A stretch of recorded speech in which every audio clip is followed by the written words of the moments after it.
Welcome to another episode of Eat More Football, the show that satisfies your craving for hot takes. We're going to kick it off with This Week in Sports. All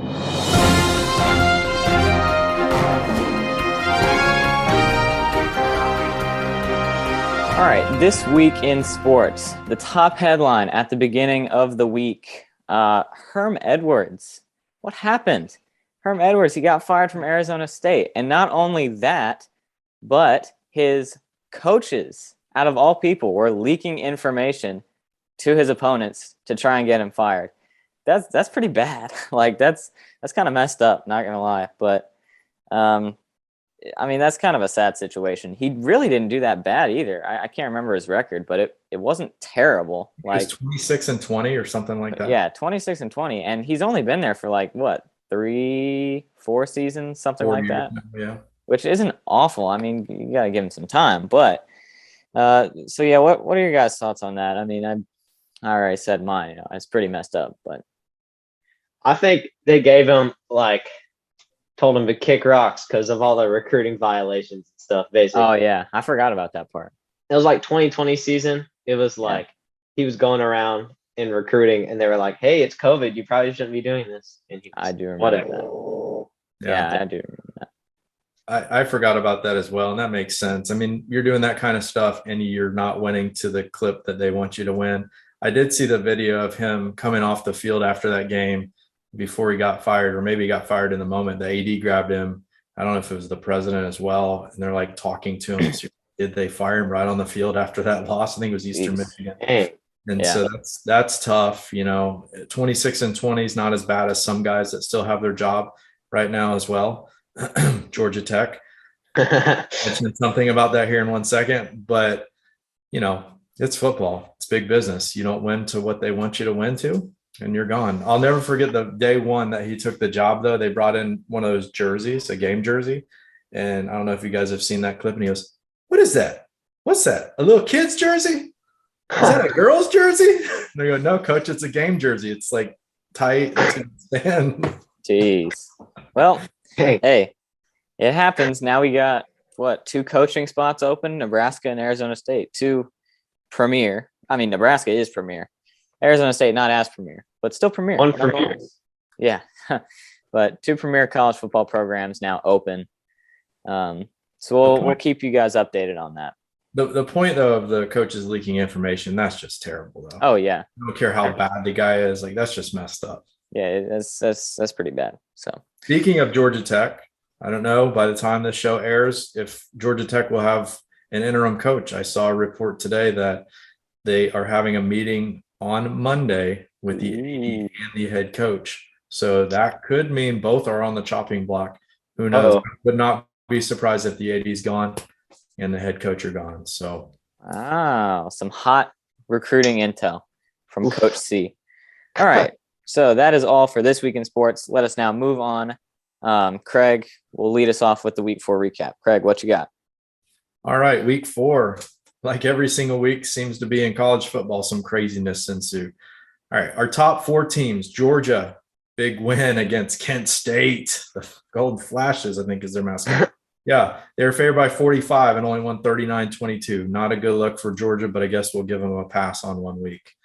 Alabama crushed Vandy like they should, 55-3. I think Vandy has not scored a touchdown in 35-plus drives over the last few years against Alabama, so that's pretty sad. Number 3, Ohio State, or maybe I got those 2 backwards. I can't remember who's number 2 or number 3. It doesn't matter. Ohio State might be number 1 after this week. They beat Wisconsin 52-21, and it was a cakewalk, just absolutely dominated. Number 4, Michigan, 34-27 over Maryland. They were favored by 17, did not cover. First team they played with a pulse. So it probably was a little bit of that. I still think Michigan's good, but slight win over the Maryland Terrapins. Kansas Duke, the basketball matchup of the undefeateds. Kansas takes it 35-27. Then we go on down to Texas Tech. The Red Raiders pull it out in overtime, 37-34. Bijan Robinson fumbled in the first overtime. Yeah. Man, to give the game away, and Texas Tech kicked it for the win. And then the one that hurts not many people's heart, but it it's kind of crazy. Middle Tennessee State beat Miami. Two It makes touchdowns. it makes my heart be filled with joy. Two That's what I will say. touchdowns. I mean, pretty much Middle Tennessee was up by at least 2 touchdowns the whole entire game. Miami gave up 500 yards to Middle Tennessee State. Wow. Yeah. And then USC squeaks went out against Oregon State 17-14, late night Pac-12 football. I cannot get the Pac-12 network, unfortunately, on any platform, so I didn't get to see it, but I do know they scored late with about a minute to go, 3 minutes to go, something like that. And then Oregon State threw a pick driving to take the lead. All right, the ones we really want to talk about, though. Clemson, Wake, 51-45 win in double overtime for the Tigers. What you guys got? I was very impressed by DJ during that game. He's been a little on and off this season, but he showed everyone Clemson is DJ's team. He's mostly been off, but yeah, fair enough. But he played very well. I guess since people were kind of roasting him all over social media and stuff, he was like, okay, time to be good now, I guess. Yeah. Yeah, I mean, I'm impressed with Wake Forest. I mean, it's such a high-scoring game, for Clemson having the best defense in the ACC or best defense in the country or whatever you want to call them. Wake Forest held up. They protected Sam Hartman as best they could. But I think in the end, they just kind of either ran out of time, and at the same time, they just kind of got out-athleted. So. Yeah, I was surprised with how physical Wake was. They kind of matched the physicality of Clemson. Yeah. And I mean, like you guys said, DJ threw for 371 yards and 5 touchdowns. Hartman threw for 337 and 6 touchdowns. So that quarterback battle was phenomenal. Yeah. But DJ, I was his biggest critic in that first game against Georgia Tech. He looked like a completely different quarterback yesterday. Yeah. It was unbelievable. He was putting balls in spots that I'd never seen him put them. And it was good to see because I think I like to see him have some success with the heat he's taken. Clemson's secondary, though, let me give him one of these. Right? Oh, my goodness gracious. Clemson, we have a problem. It's your secondary. Not good. I mean, 6 touchdowns in the air. But I also got to give a shout out to my guy, Dave Clawson. I've been high on him the whole time we've had this show. Tough losses. Never beaten Clemson. But that man has built a good program, and Wake is a tough football team. Dabo gave him a huge shout out in the interview afterwards, said that's a quality football team, and they really are. Yeah, definitely. All right, next game. Sorry, TJ. Tennessee versus Florida. 38-33, the Vols prevail in Knoxville. What you got? I personally think TJ should go through this so he can go through his stages of grief. I'll take the longest, so we'll probably just have me talk about this and then move on. But hey, Noah came over to the house for this game, so thank you to Noah for supporting the Florida Gators, supporting the cause, problem, because he was rooting very hard for Florida. Many high fives were given, and then we turned off the game and started watching children's programming. Curious George to be exactly. It's much more wholesome than what was going on at the time. But yeah, I mean, I'm impressed by how hard we played. Even though we ended up losing, and yeah, there are no moral victories, but compared to just the progression from the USF game to now, it's like, hey, if we can keep playing like this, then we could, maybe build some forward momentum going into the LSU game in a couple weeks. In South Carolina, a more tough SEC schedule. But Anthony Richardson, here, let me pull up the stats real quick. I made some notes on this. Anthony Richardson, 24 for 44, 453 yards, 17 carries, 62 yards. I mean, he over 500 yards. He's the tied for third most in Florida history in a single game, third most yards. So, I mean, he looked like a completely different quarterback. We'll flash some highlights up there. I mean, he had great decision-making, great ball placement, a couple, just mistakes here and there, but yeah, it's bound to happen. I was just impressed by his improvement. Hendon Hooker, 22 for 28, 349 yards, 13 carries, 112. So obviously, we kind of proved who's obviously the better quarterback, but it's no surprise. because Hendon Hooker he's a phenomenal athlete. He got like injured halfway through the game and then played through it the rest of the time, which that's impressive in and of itself. And I mean, they were up like 38-21, a little after halftime, but we came back. We scored 12 points in the fourth quarter, and we only held them to a touchdown. And we came back, didn't make it. We had the last second Hail Mary, but our offensive line kind of got demolished on that play. So if we would have had that Hail Mary, we would have won the game. But hey, keeping it as close as it was, I feel pretty good about it. Going into next week's game against Eastern Washington.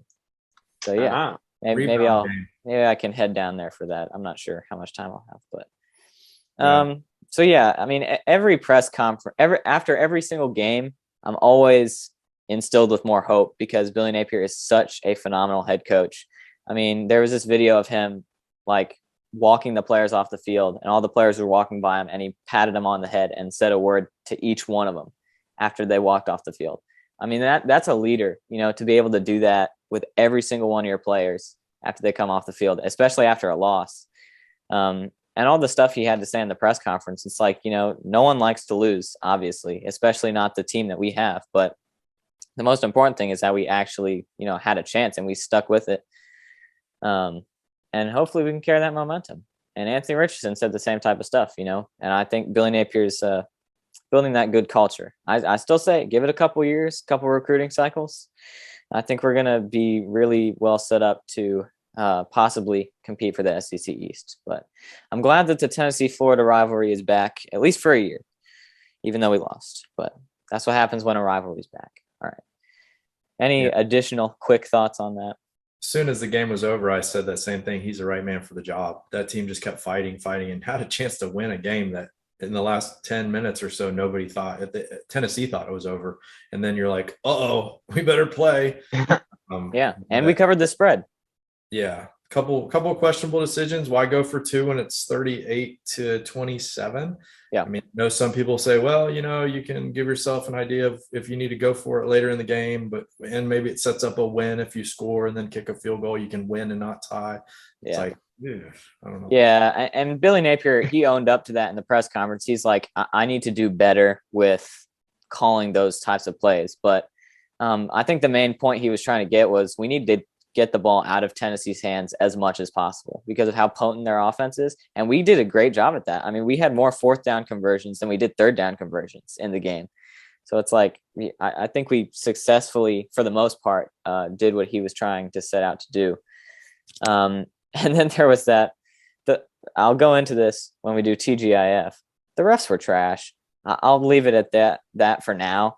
We'll get more into it with TGIF, but those refs were garbage. I mean, and Billy Napier, he had to get 5 of the staff members to hold him back on the sideline because the refs were taking forever. And it was a clear call. Like everyone knew Tennessee had scored the touchdown, but the refs were just reviewing it.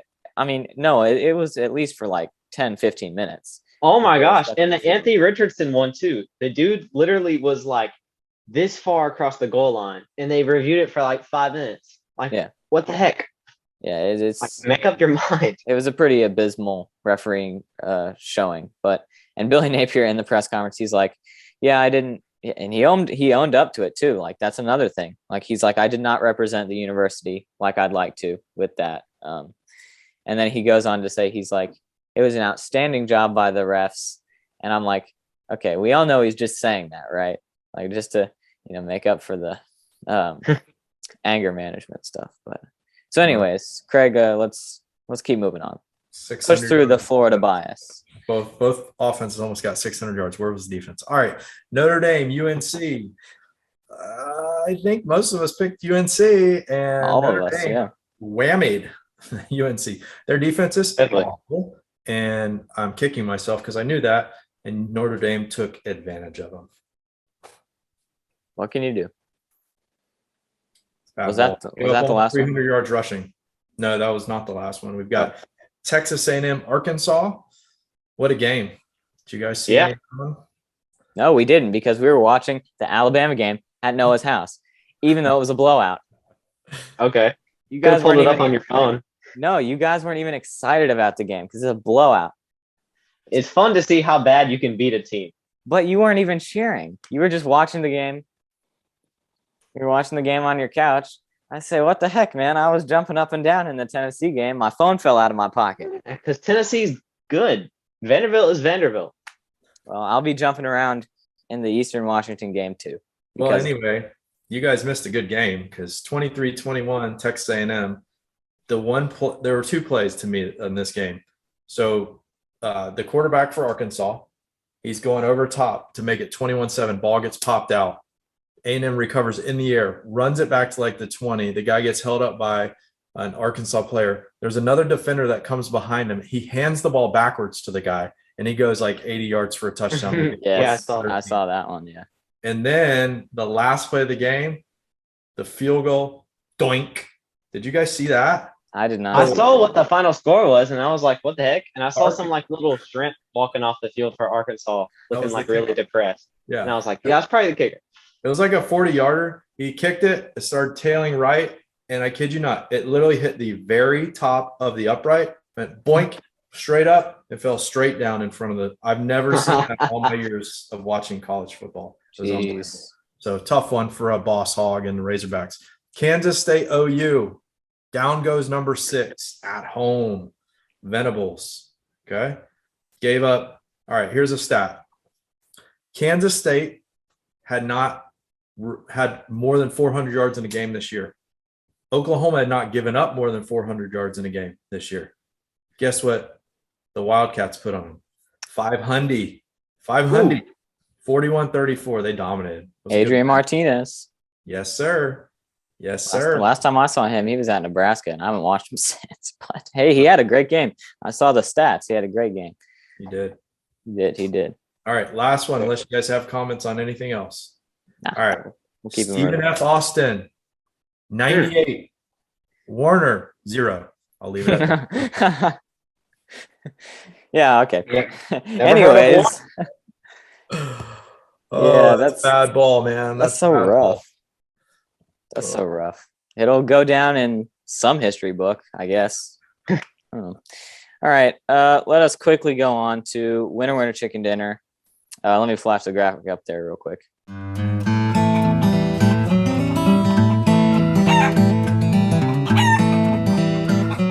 All right, I'll start us off. My winner chicken dinner. It was close. There were a lot of good ones. Texas Tech. That was a good winner chicken dinner. Middle Tennessee. That's a great winner chicken dinner. But we always pick upsets. We always pick upsets for the winner chicken dinner. So I decided to switch it up a little bit. Minnesota. That is my winner chicken dinner. 34-7. Row that boat, and dump the truck. They dumped the truck on Michigan State. 34-7. That's ridiculous. They were like a 1-point favorite to win the game, and they dumped on them. 34-7 over Michigan State at Michigan State. Michigan State did not score until the fourth quarter when they scored the touchdown, which is just insanity. I mean, Big Ten defense. What? Okay. That usually doesn't happen. This is Minnesota's first time, or this is the second time that Minnesota is starting 4-0 in the past 6 years of PJ Fleck. So, hey, underrated. Row the boat. All right. Ski you ma. Win Paul Bunyan this year. That's what I say. All right, who's next? All right, I'll go, I guess, since there's a lot of silence there. Yeah. All right, so I had a couple guys. Devin A-Chain for Texas A&M. Look, he was like my leader in the clubhouse all the way through the A&M Arkansas game. 19 carries, 159 yards, 1 touchdown. That guy is unbelievable, and he can change direction. Yeah. It's tiny. I had not watched him until this point this year, but he got beat out at the last minute in the fourth quarter by Adrian Martinez. Man, this guy, I've never seen this guy play like that. It was unbelievable. And the announcers, Brock Heward, was saying the same thing. He's like, I've never seen this guy play like this at quarterback. 21 of 34, over 220 yards, a touchdown, but then he rushed for 148 yards and 4 touchdowns. The guy was running all over Venables' defense. Winner, chicken dinner, Adrian Martinez. Nice. I'll go with the Blue Raiders, Middle Tennessee State. They beat Miami, and it wasn't some like crazy game where Miami had like 10,000 turnovers and their third string, like all three of their starting quarterbacks got hurt or whatever. No, they Minnesota- just sucked. Yeah, Middle Tennessee State just like straight up beat them 45-31. Their quarterback had 408 yards, 3 touchdowns, and 16 to 25. I love it. That is nuts. So you. I mean, Florida plays Miami like once in a blue moon. But man, I mean, come on. Let's do it once more. A little slower now. Just like that. All right. Coolio. Winner, chicken dinner. Cool. Next. All right. Moving on to, what are we doing, Craig? What are we doing? TGIF. The return of TGIF. Last time we did this, what was it? Episode 4? That was when we were in person, I think. But yeah. We'll do the sad black and white filters yet again. So let us move on to TGIF.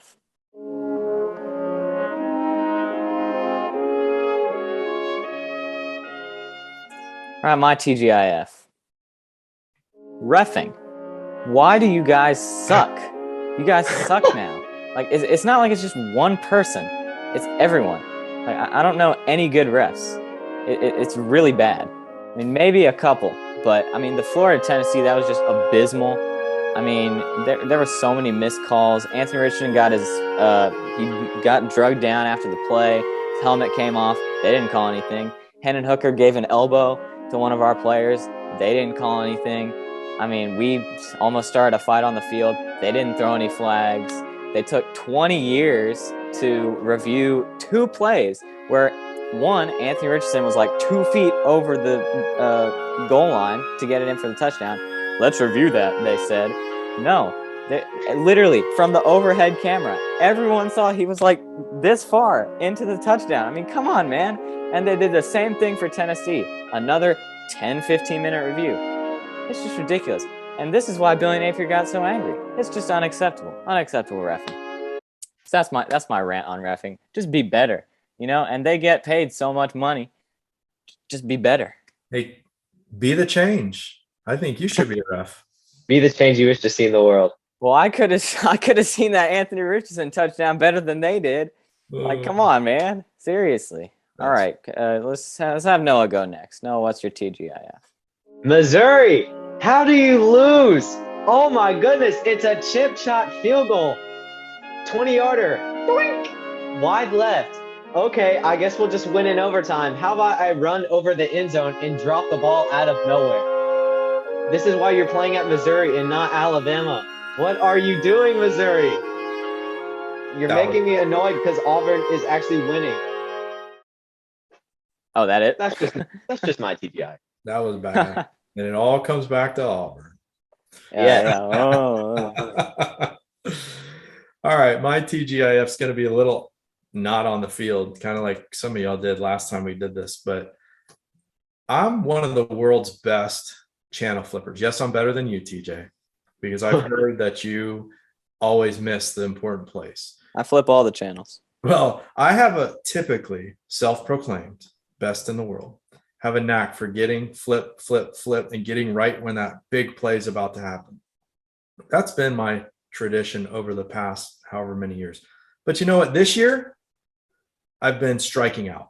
I've been flipping channels, only to see commercial. You guys know what I'm talking about. All right, this one went to a timeout. All right, I'll flip to my next game. Wait, that one's on a commercial. All right, let's go to the other game. Oh, that one's on a commercial. Wait, all 5 of these games are on a commercial at the same time. Yes. Thank you, big TV power brokers, for giving them so many commercials, because we love watching all those ads about Spectrum and Sling and you name it. I don't even know what they are because I don't watch them, but there's too many of them. Oh, what's the girl from the phone company, Verizon or AT&T? Lily from AT&T. Lily and now LeBron, great. I don't care. I want to watch college football, not your commercials. So, and I love baseball. Please don't cut away to Aaron Judge hitting his 61st home run. I don't care about that either when I'm watching. Thank you very much. You can't mix the sports. You cannot. I'm sorry.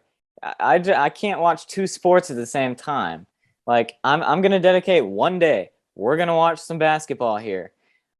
Okay, now it's baseball season. We're going to watch some baseball.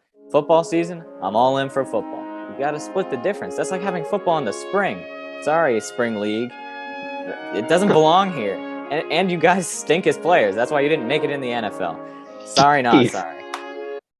There's another rant for you. I'll put the sad music over that one too. We're getting them going. Let's get them riled up. Hey, Birmingham Stallions, USFL champions. Last time I checked. Yeah, what? Oh. Wow. Okay. All right, Craig.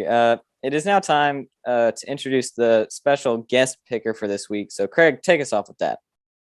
Awesome. Well, this person has a special place in my heart. I hope so.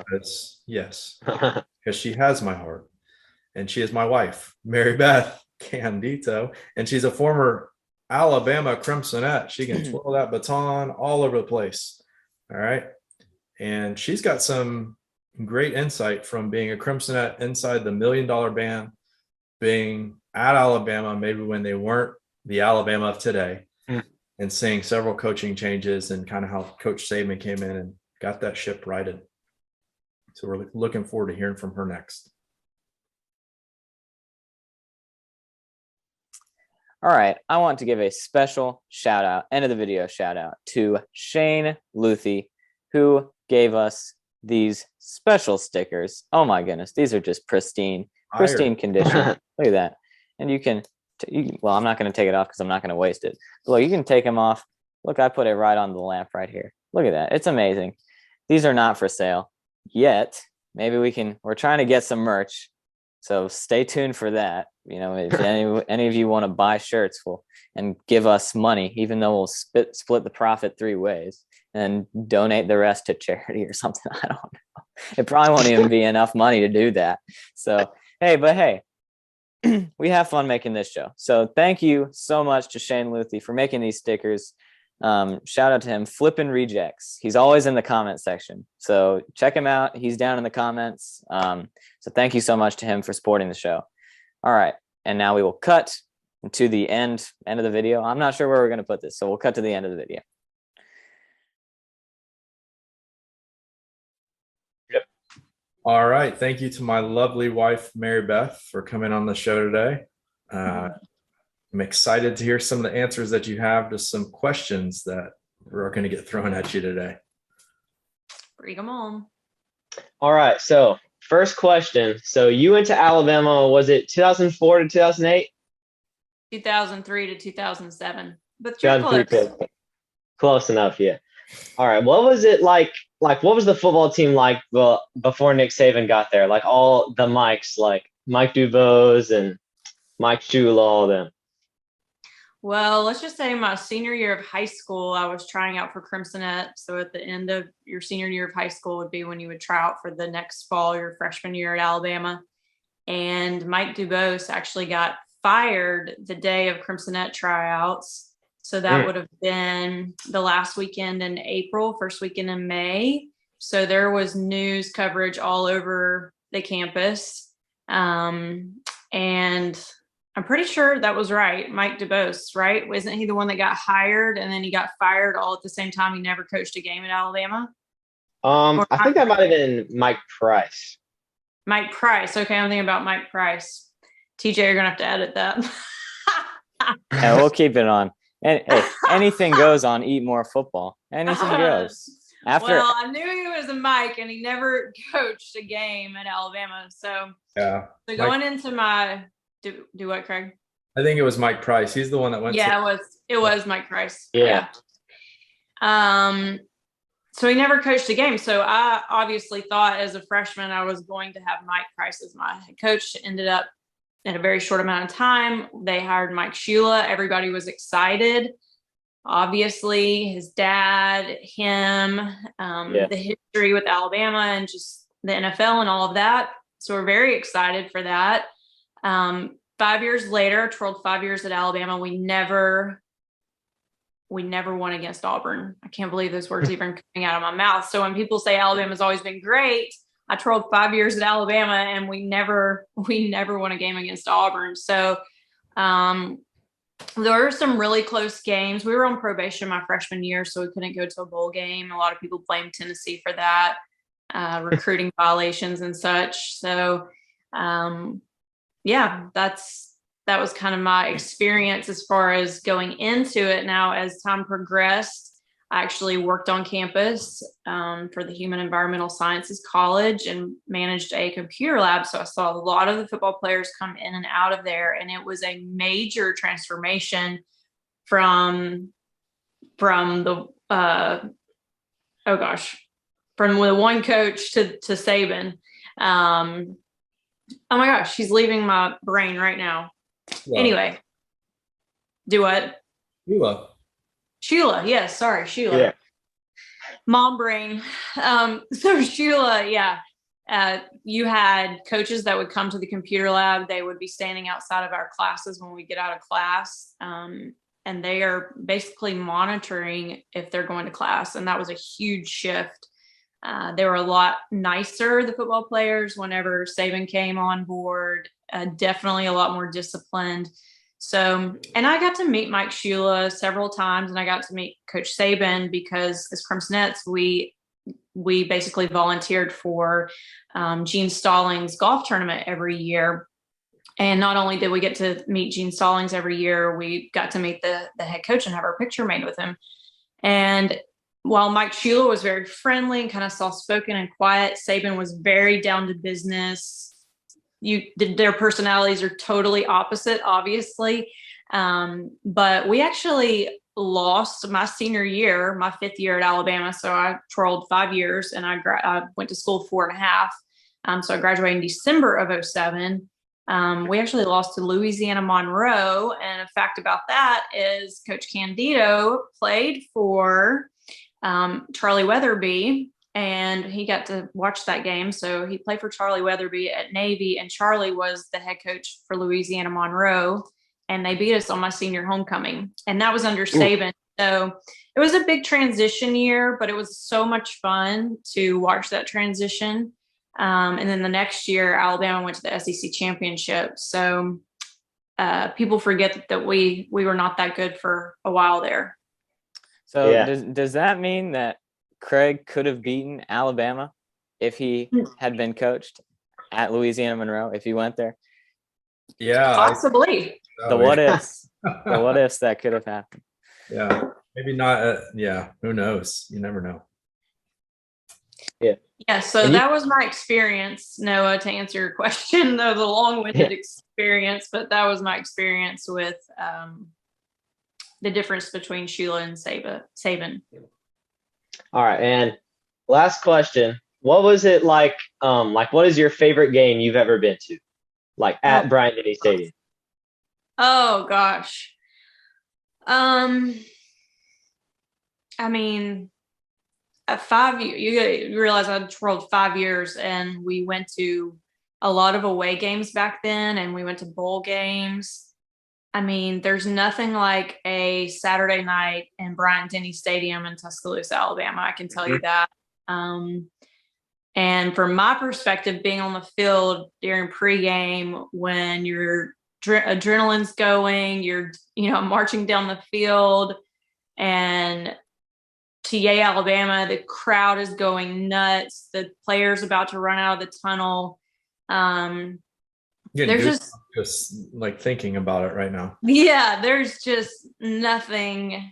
There's nothing like it. And any SEC game at night, I obviously have a very vivid memory of overtime at home against LSU at night. And I think it was like midnight. I mean, it had gone into overtime a couple times. And I am not the least bit competitive. Yeah, right. I'm very competitive. And so I really got into the games, obviously, and it meant a lot to me. And my parents knew, and anybody that knew me knew not to talk to me if we didn't win after a game. And I just remember this game did not go the way I wanted it to, but we were not, I think we had won 9 games at that time. I know we had won 9 games. I think it would have been Sheila's 4th or 5th year at that point.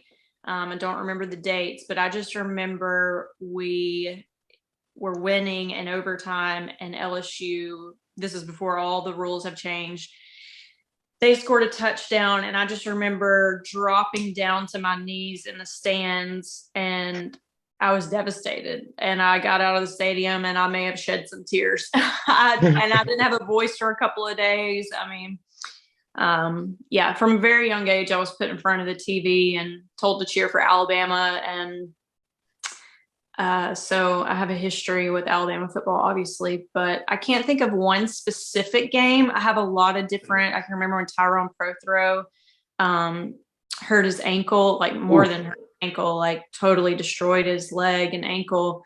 I remember that play very vividly. And I remember thinking, why is he even in the game?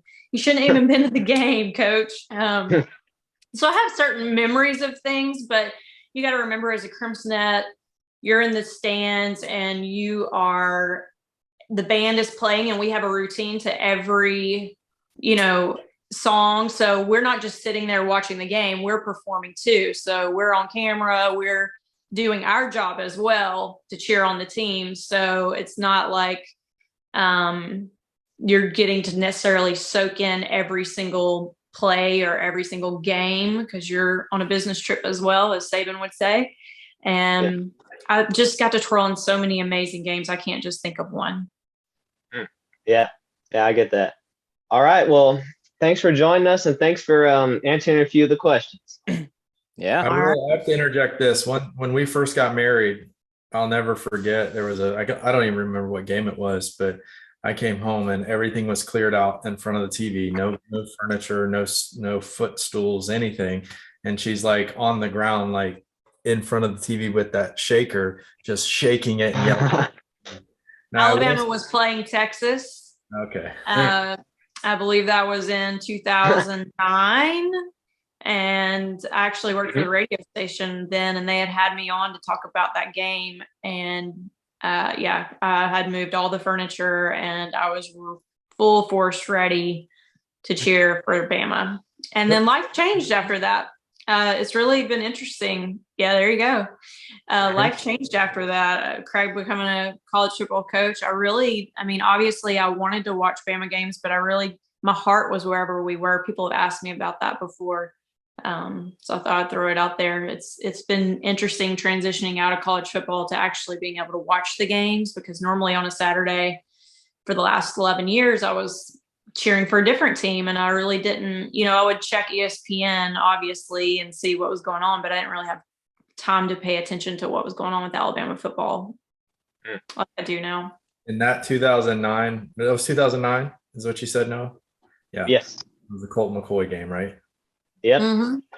So from then till yesterday, when they're playing Alabama Vanderbilt, she's changed a lot, has mellowed a lot. Like all of us do as we get older, right? Yes. Of course, obviously it's Vanderbilt, so it was a snooze fest, so it's not that big of a deal. Well, although I will say, a few weeks ago, Alabama versus Texas, Craig kept saying something to me on the sofa about, well, if this, I'm like, would you please just stop? Like, I was definitely I was more into that game, the Texas game. Yeah. Last night I did look at went out and looked at the TV. I think it was 28-3. And I was like, okay, I'm definitely good to go to bed.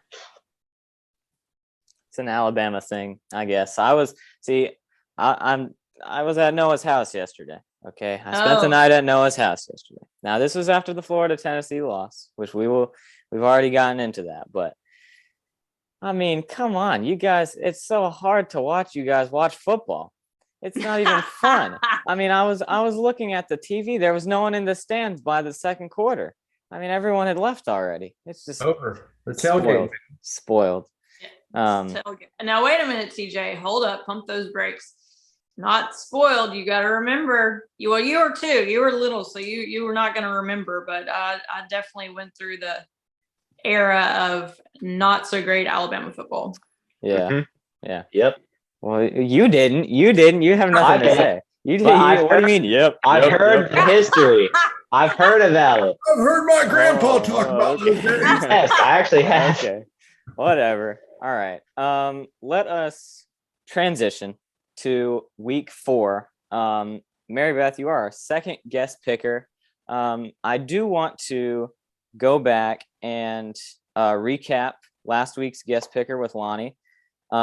Just the records from all that. So Craig went 1-4, which that's a phenomenal record. I think he changed a couple picks on the top 20 slate than he did on the show. I went 3-2. Noah went 4-1. He led this week, going 4-1 on the show, and Lonnie went 3-2.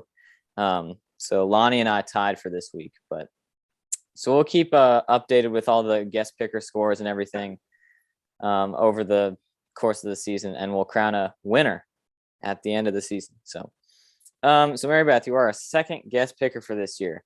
We'll start off with Kentucky versus Ole Miss. It is at Ole Miss, both ranked opponents. As of recording, the AP poll hasn't come out, but we'll see how that affects the field. But Ole Miss is favored heavily to win the game. They've got a tremendous home field advantage with 78% chance to win. But it looks like it's going to be Ole Miss -4 as of right now. So we'll go in the same order that we did last time. Craig, Noah, and then me. And then Maribeth will go last. So, Craig, who you got? Good matchup. They didn't play last year. Ole Miss beat them in 2020 by 1. Ole Miss, like you said, is favored. It's a tough one because they both have come off non-convincing wins last week. But I got Ole Miss at home, being Kentucky. Kentucky's first loss of the year. Yeah, I'm also going to go with Ole Miss. I think that, Kentucky did not impress me either. That game was pretty close back and forth. The Ole Miss game was pretty much a blowout, and then like the second half, Tulsa kind of came back a little bit. So I'm going to go with Ole Miss. Kentucky is overrated. As of recording, they're ranked number 8. That's way too high. I mean, they should be in the 16s, I think. I mean, they beat Florida, which Florida beat Utah, and then everyone said that's no big deal. And then Kentucky beat Florida, and then everyone said that Kentucky's going to win the East. So I don't know what they're talking about. So I got Ole Miss. Cover the spread, which is only -4, but still, I'm going to have Ole Miss covering the spread. So yeah, Maribeth. I've got Ole Miss at home. They're at home. I've actually twirled quite a few times in that stadium. Craig actually came and watched me twirl there, and I know that environment, and you've got Lane Kiffin on the sidelines, and there's no telling what he's going to have pulling out of his hat. So I definitely see Ole Miss winning this game. Lane train, all aboard the Lane train. That's right. We're all on it this week.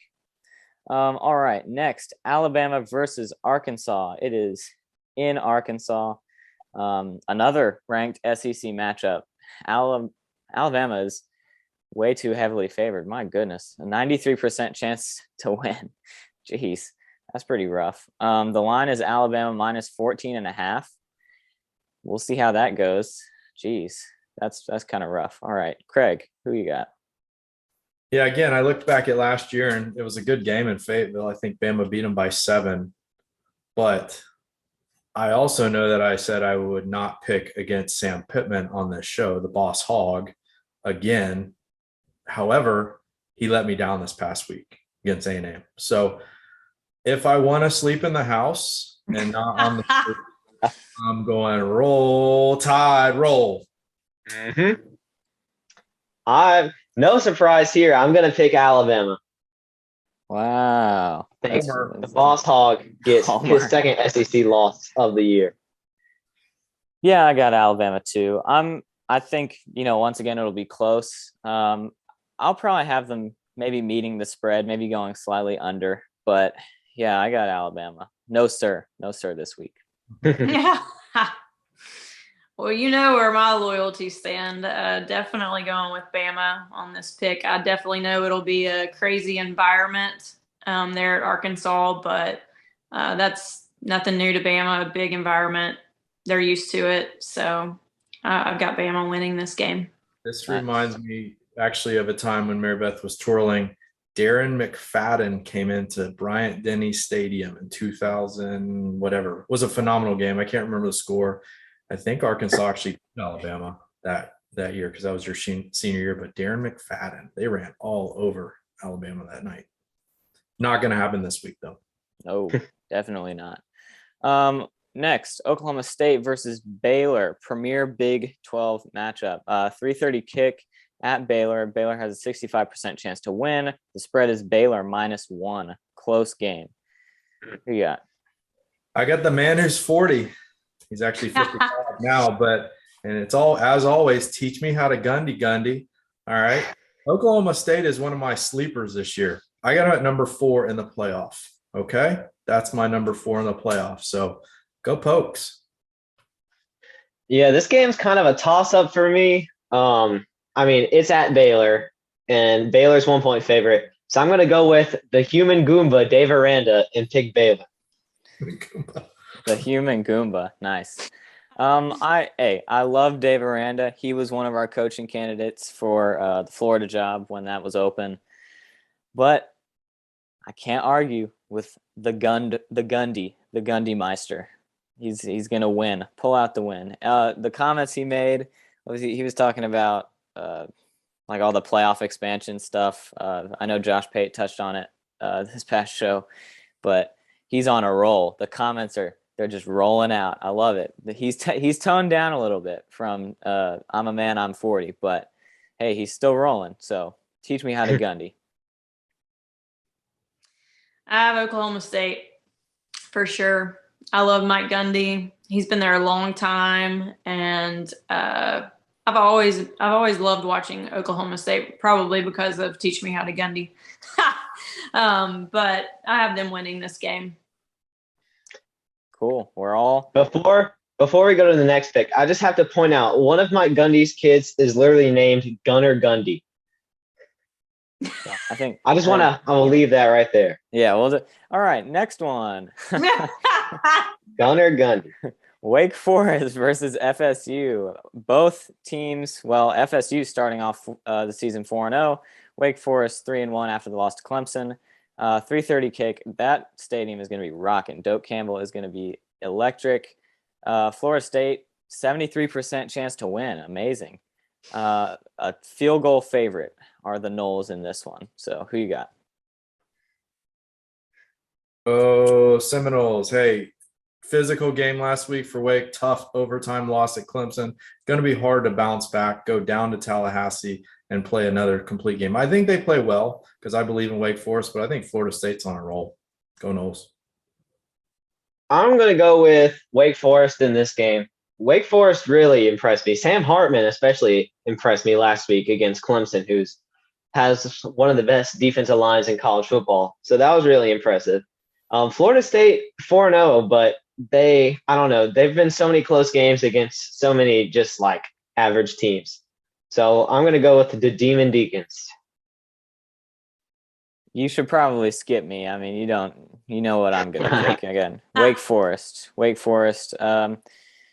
Maybe cover the spread. I don't know. We'll have to see. But I got Wake Forest. Fear the spear. Mm-mm. Dun, dun, dun, dun. Don't like that. Don't like I'm going that. with FSU. Not only is it at home, I believe that Wake Forest is going to come off of this loss against Clemson and emotionally exhausted and physically exhausted. And I just don't see them bouncing back that big. I think it'll be a great game. I think it'll be a great game, but I still think FSU is going to win. Premier ACC matchup, even though ACC is a struggle conference, but whatever. ACC hate on the show. Should we introduce that? All right. Final game, NC State versus Clemson. We all know how that game ended last year at NC State. That kind of spiraled Clemson down.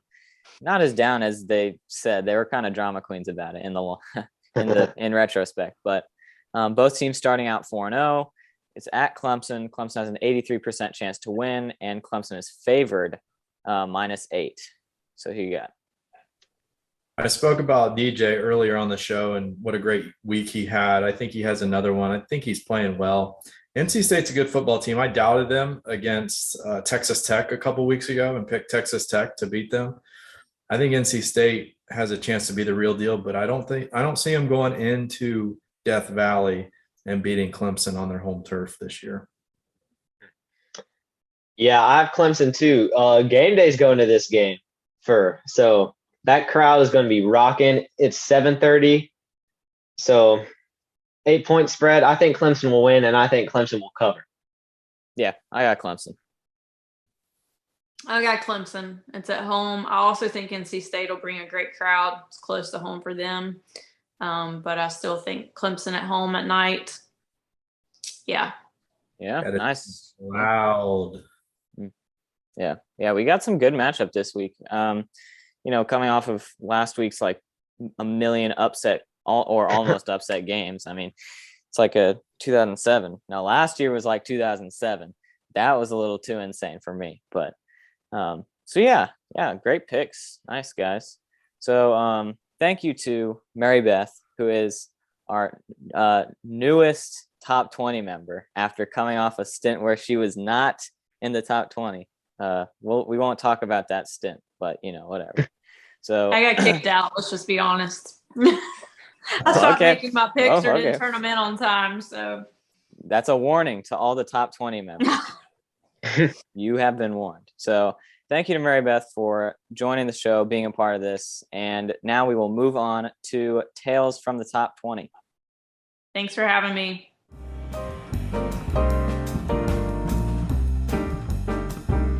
Tales from the Top 20 week 4.